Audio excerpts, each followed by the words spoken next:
همه شما دوستان همراه و دوستداران فرهنگ و هویت ایرانی.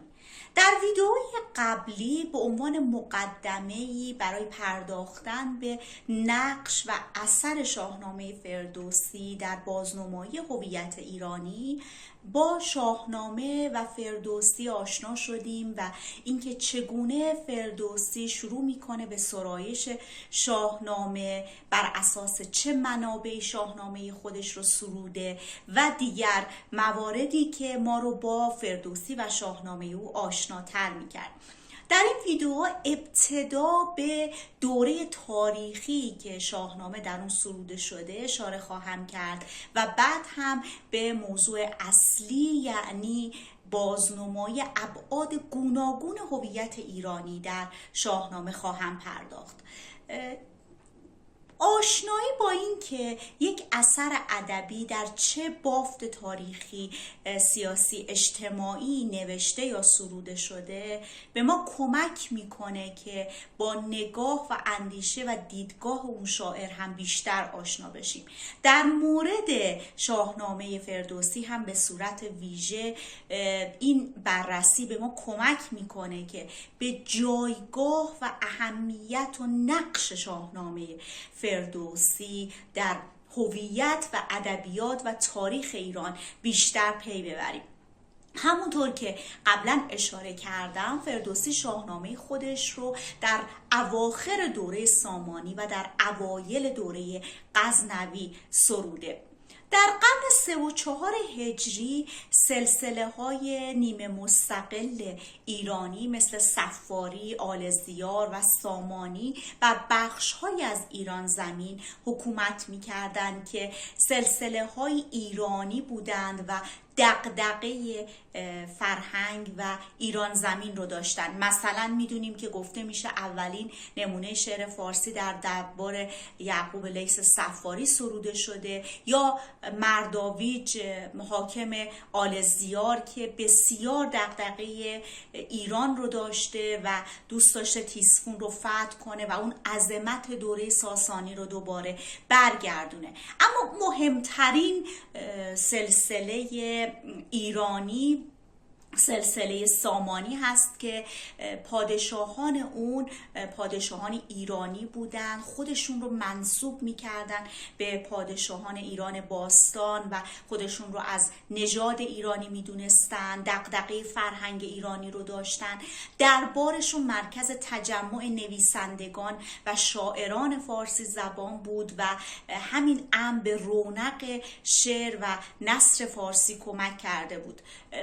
رودکی، شاعر برجسته ایرانی، پدر شعر فارسی، در دربار سامانیان میزیست. در سال 329 هجری از دنیا رفت. در همون سال فردوسی به دنیا میاد. بنابراین سلسله سامانی از نظر پرداختن به ادب فارسی و تاریخ و فرهنگ ایرانی اهمیت بسیاری داشت و نقش مؤثری داشت. کریستیانسن در مورد سامانیان میگه که سامانیان در حقیقت نخستین جلوه نمود ایرانی بعد از اسلام هستند و انعکاس در حقیقت فرهنگ ایرانی رو میشه در سلسله سامانی مشاهده کرد. اما دقت کنید که فردوسی شاهنامه خودش رو در زمان تضعیف سلسله سامانی و روی کار اومدن سلسله ترک‌نژاد غزنوی سروده. غزنویان توسط سپکتگین غلام سامانیان که بعد به سرداری رسید تأسیس شد. همونطور که گفتم غزنویان از ترکان زردپوست آسیای میانه بودند که به حکومت ایران میرسند، بر نواحی بسیاری از ایران حکومت میکنند و بعد از سپکتگین پسر او سلطان محمود مقتدرترین پادشاه این سلسله به فرمان روایی میرسه. این نکته رو هم دقت کنید که ترکان زردپوست آسیای میانه نژادشون آریایی و ایرانی نبوده و کاملا متفاوت هستن با ترکان آذربایجان که ایرانی و آریایی هستن. به هر حال فردوسی در چنین دوره‌ای شروع میکنه به سرودن شاهنامه خودش. همونطور که گفتیم وقتی غزنویان ایرانی نبودن بنابراین دغدغه تاریخ و فرهنگ و تمدن ایرانی رو نداشتن، هرچند که در دربار سلطان محمود شاعران و نویسندگان جمع می شدن، اما این بیشتر به خاطر این بود که سلطان محمود دوست داشت به رونق و شکوه دربار خودش اضافه کنه. فردوسی در این اوضاع اجتماعی، سیاسی، تاریخی و در زمانه‌ای که هنوز خاطره شکست ایرانیان از اعراب در ذهن مردم وجود داشت و زبان فارسی از طریق زبان عربی و ترکی در خطر قرار داشت، تا جایی که مثلا وزیر مقتدر سلطان محمود احمد ابن حسن میمندی یه مدت کوتاهی موفق میشه زبان عربی رو جایگزین زبان فارسی در دربار بکنه. در چنین دوری فردوسی بدون اینکه پادشاهی به او درخواست داده باشه یا دستوری داده باشه شروع میکنه به سرودن شاهنامه خودش و به نظم در آوردن تاریخ و آداب و رسوم و فرهنگ ایرانی و در حقیقت از این طریق روحی تازه در تمدن و فرهنگ ایرانی میدوه. یه نکته دیگر رو هم لازمه که یادآوری کنم که فردوسی از طبقه دهقانان بوده. دهقانان از گذشته‌های بسیار دور طبقه‌ای بودن که واسط بین دولت و مردم بودن. اونها در دوره ساسانی مأمور جمع‌آوری مالیات بودن و از همه مهمتر این که اونها وظیفه خودشون میدونستن که آداب و رسوم و فرهنگ و تمدن و تاریخ و روایات ایران رو حفظ کنن و به دوره‌های بعدی منتقل کنن. خب وقتی فردوسی از چنین نژاد و طبقه‌ای متولد میشه طبیعیه که او همچنین دغدغه‌ای داشته و با چنین هدفیه که شروع میکنه به نظم روایات ملی حماسی و کهن ایرانیان. حالا بعد از این مقدمات بریم سراغ این که ببینیم شاهنامه فردوسی چه نقش و جایگاه و اثری در حفظ هویت و فرهنگ ایرانی داره. از زمان سقوط سلسله ساسانی تا روی کار اومدن ایلخانیان، یعنی در قرن 7 و 8 هجری، تنها اثر فارسی که تمام مؤلفه‌های هویت ایرانی در اون منعکس و بازنمایی شده شاهنامه فردوسیه. در شاهنامه فردوسی یک پارچگی سیاسی، جغرافیایی، تاریخی، دینی و فرهنگی دیده میشه. در همه جای شاهنامه فرمانروایی مقتدر بر سراسر ایران زمین که مرزهای مشخصی داره حکومت میکنه و ما این موضوع یک پارچگی سیاسی، جغرافیایی، دینی، فرهنگی رو در اون میبینیم. از منظر فرهنگی این نقش شاهنامه بسیار پررنگه. در همه جا و سراسر شاهنامه ما میبینیم که به آداب و رسوم و فرهنگ و دیگر مؤلفه‌های فرهنگی ایرانی اشاره میشه. در حقیقت شاهنامه فردوسی با انتقال آداب و سنن و اساطیر و تاریخ ایران میشه گفت که تاریخ ادبیات ایران و تاریخ ایران باستان محسوب میشه. بخش اساطیری شاهنامه هم از این منظر بسیار مهمه و همینطور نقشی که شاهنامه در حفظ و پاسداشت زبان فارسی داره که ما اینها رو در ادامه با هم مرور خواهیم کرد و مفصلتر به اونها اشاره خواهم کرد.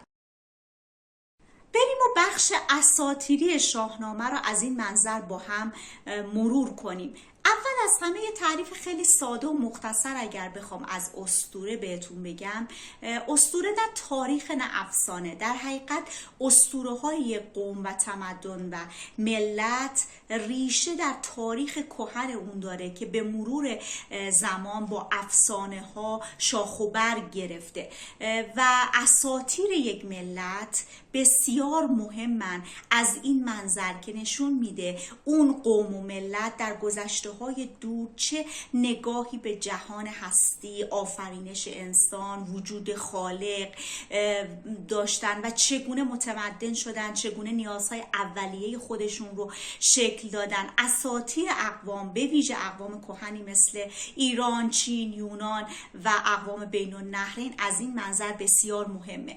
بخش اساطیری شاهنامه از آغاز، یعنی از پادشاهی کیومرث، هوشنگ، طهمورث تا جمشید رو در بر میگیره و در این ابیات ما میبینیم که چگونه مردم ایران زمین شهرنشین میشن، نیازهای مختلف خودشون رو برآورده میکنن، یاد میگیرن که چگونه وسایل کشاورزی درست کنن، ابزارآلات، آهن رو کشف میکنن، آتش رو کشف میکنن، دوختن لباس، رام کردن حیوانات، همه اینها، ابداع خط و همه اینها رو میآموزن تا میرسن به دوره جمشید که در اساطیر ایران دوره جمشید دوره طلایی و زرین نامیده میشه. توی این دوره تمام علوم و فنون توسط ایرانیان فرا گرفته میشه، معماری، جواهرسازی، پزشکی و از همه مهمتر این که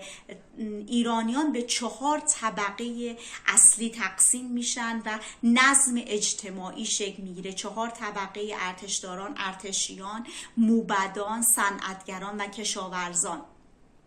بنابراین میبینیم بخش اساطیری شاهنامه فردوسی در بردارنده اسطوره ها و پیشینه کهن ایران زمینه و از این منظر بسیار مهمه. به ویژه به این نکته توجه کنید که جلسه قبل اشاره کردم که تمام شاهنامه ها و قالب آثار حماسی که قبل از فردوسی نوشته شده مثل خداینامه ها، سیرالملوک ها، شاهنامه ابوالمعید بلخی، ابو منصوری و غیره از بین رفتن و باقی نموندن و شاید اگر شاهنامه فردوسی هم سروده نمیشد یا تا به امروز باقی نمیموند، بخش زیادی از این اسطوره ها، فرهنگ و تمدن از بین میرفت و اصلا به ما منتقل نمیشد. علاوه بر این اشاره کردم که در سراسر شاهنامه به آداب و رسوم مختلف و آیین‌های ایرانی اشاره شده. مراسم رزم، بزم، خواستگاری، ازدواج، خوابگذاری، نذر، انواع جشن‌ها و آیین‌های ایرانی در شاهنامه فردوسی ذکر شده و از اونها یاد شده. من برای نمونه بخشی از ابیات زمان پادشاهی فریدون، وقتی فریدون ضحاک رو اسیر میکنه و در دماوند به بند میکشه و تاج شاهی رو بر سر میذاره و اون بدی و پلیدی و بیدادگری و نابسامانی که توسط ضحاک بر ایران زمین حاکم شده بوده رو از بین میبره، در چنین روزی که تاج بر سر میذاره اون روز رو روز مهرگان مینامه و جشن مهرگان رو برگزار میکنه.